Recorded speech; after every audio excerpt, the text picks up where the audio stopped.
Hello and welcome back to Open BxRx Tuesday. With a mission to promote literacy in the Bronx, organization The Bronx is Reading will host their annual Bronx Book Festival.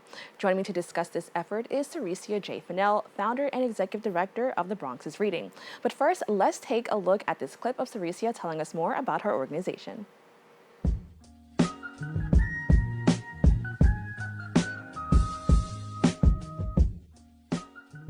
What's up, y'all? My name is Saraciea J. Fennell. I'm the founder of The Bronx is Reading, and I'm here to tell you that there's a literary revolution happening here in the Bronx.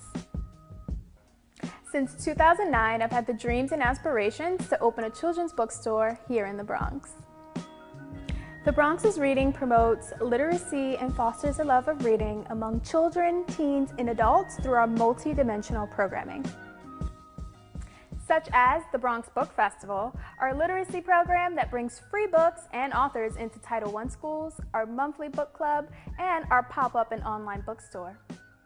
Today, our programming serves over 1.5 million people.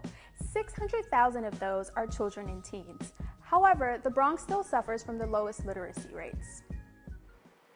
Saraciea, thank you so much for joining me. Yes, thank you so much for having me. Now, can you tell us about your organization, The Bronx is Reading?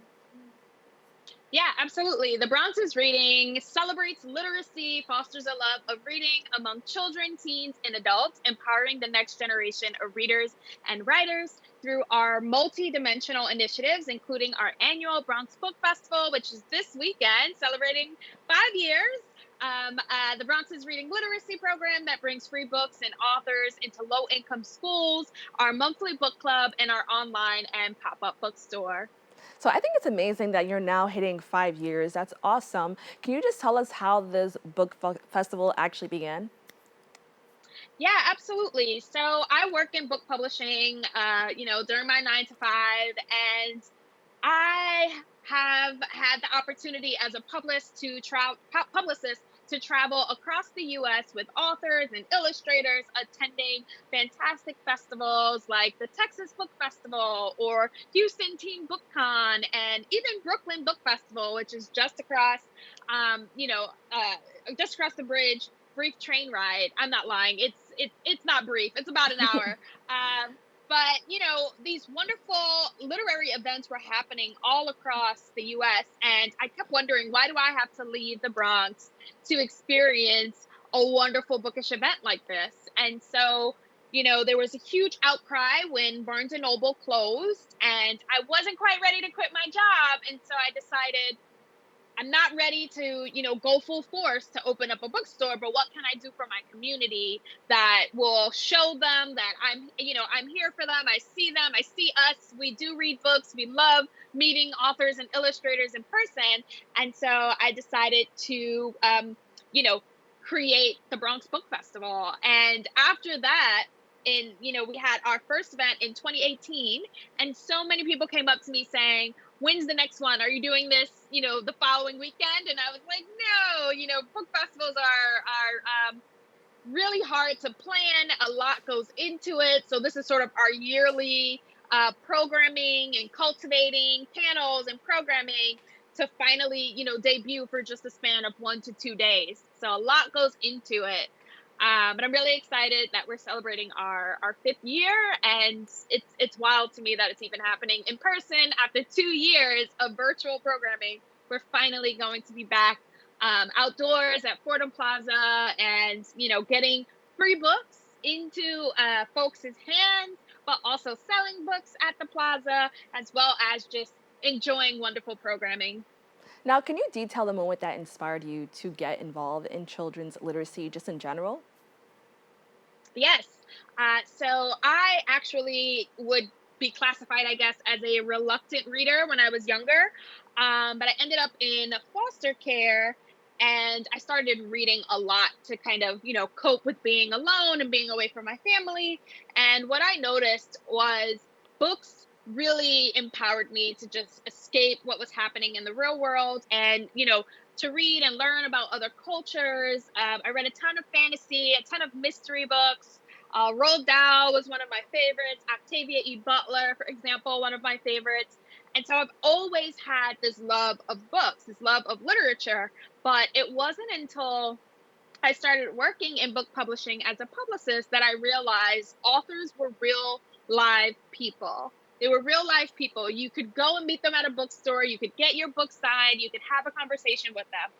I had no idea that that existed. I didn't think that these, were real life people.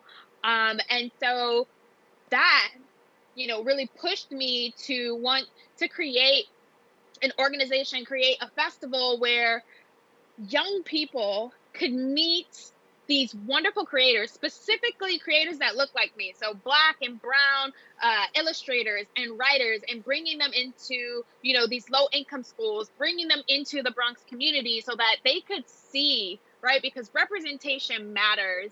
And I want more young people to fall in love with books, and to, they're the next generation that's going to change the world. So we have to make sure that they're well informed, and you can do that by knowledge, right? Reading books.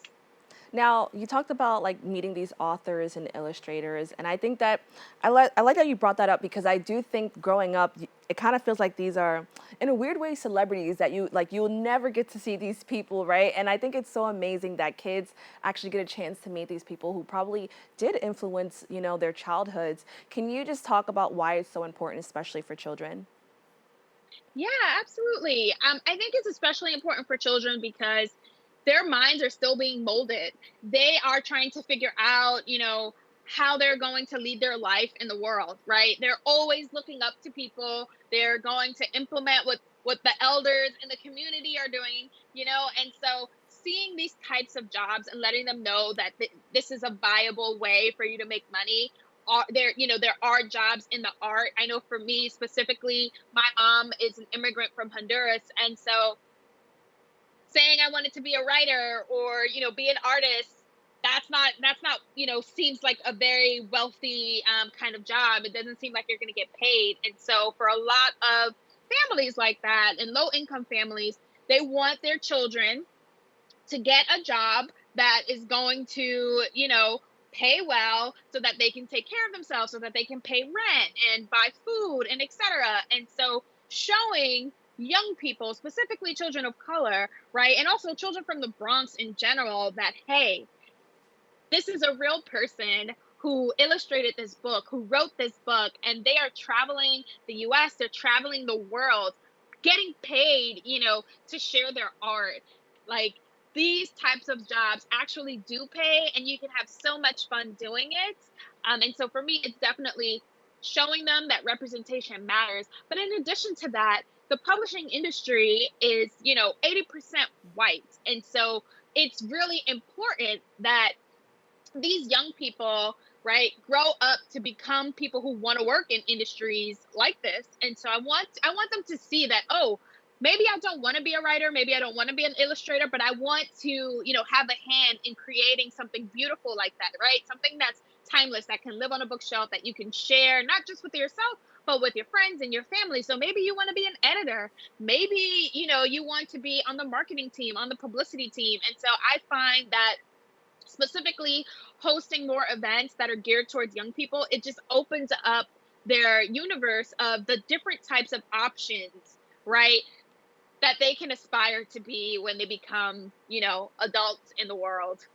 Now, this is just one aspect of the festival. Can you tell me more about what people can expect when they visit the Bronx Book Festival? Yes. So we are so excited, like I said, to be back at Fordham Plaza this weekend on Saturday, June 11th. We have programming from 10 a.m. to about 6 p.m. So you can expect to come and listen to storytime events. You can come and expect to get a free book. Yes, you heard right, free book. And we have free books for all ages. Obviously, mainly for young people, because we want young people to go ahead and build their home libraries. We will also have books available for purchase for any of the participating authors and illustrators that will be doing programming at the book festival. We have panels. We have some publishing professionals that are going to talk about what it's like to work in book publishing.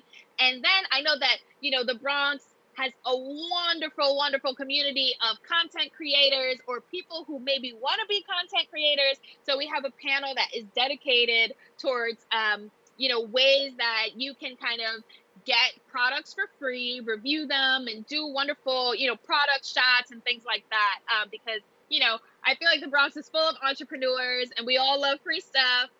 But, Yes. very talented community too. So get you some free books, take pictures and things like that, and figure out how to join, the social media content creator, influencer community surrounding books. That's really cool. Now, as of now, we only have one bookstore in the Bronx. Can you tell me about your efforts to bring a children's bookstore to our borough? Oh man, I'm so bummed every time I hear one bookstore, right? 1.5 million people, and there's one bookstore servicing, this entire borough. And so my efforts to bring a children's and general interest bookstore to Fordham Road specifically, I want people to come from all parts of the Bronx and feel like they can step into a bookstore that, serves them, where they can come in and be in community with other readers, where they can browse shelves and get book recommendations from booksellers, where they can, listen to events, where we can have story time events, poetry events, listen to writers talk about their books. And then, of course, my absolute favorite is the book signing, right? That is one of the major key differences from a library event, right? Is getting to meet the author and get your book signed, right? And to ask the author questions. That's not to say that libraries don't host events and things like that. They totally do. But when you check out books from a library, you kind of have to return them. With a bookstore, you get to purchase the book and keep it forever. And because the Bronx is Reading is a social good organization where you buy a book, we give a book.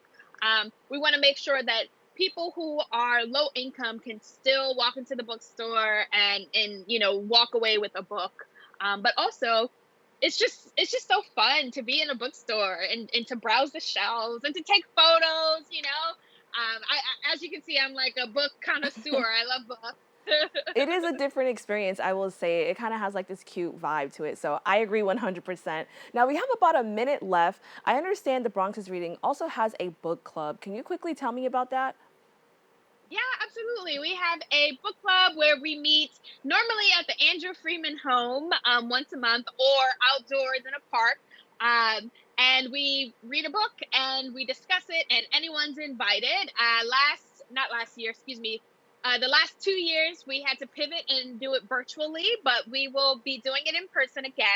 So if you would like to sign up, you can, follow us on Instagram, on TikTok, anywhere on social. We're at The Bronx is Reading. We announce our monthly book club picks monthly, and I can actually give you guys a sneak peek. This June, we will be reading Love Radio by Ebony Liddell. So be sure to follow our social media and our newsletter so you can figure out will we be meeting so that we can discuss the book in person. All right, that's so wonderful, Saraciea. Thank you so much for joining me. Of course, thank you so much for having me. We'll be right back with more Open BxRx Tuesday.